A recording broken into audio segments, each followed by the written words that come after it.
Fijn die allemaal weer kijkt naar het knibuisje van Renske.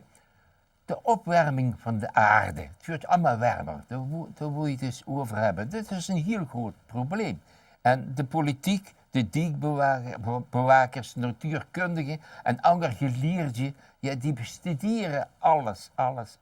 Men vergeet je ene groep. Ja, die tussen de problemen zitten en dat wordt straks allemaal erger als het warmer uurtje. Ja, de ijsbeer. En vooral zijn vrouw, een klagende ijsbeer.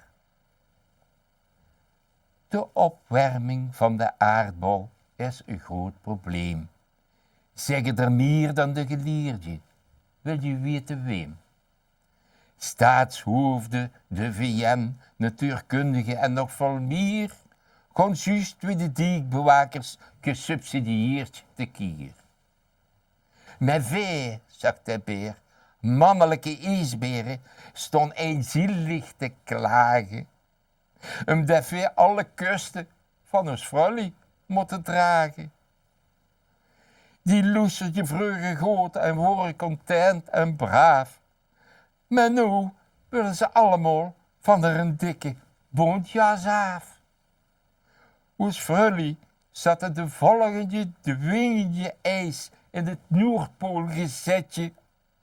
Voor ijsberen vrouwlie willen straks allemaal een zomerkleedje.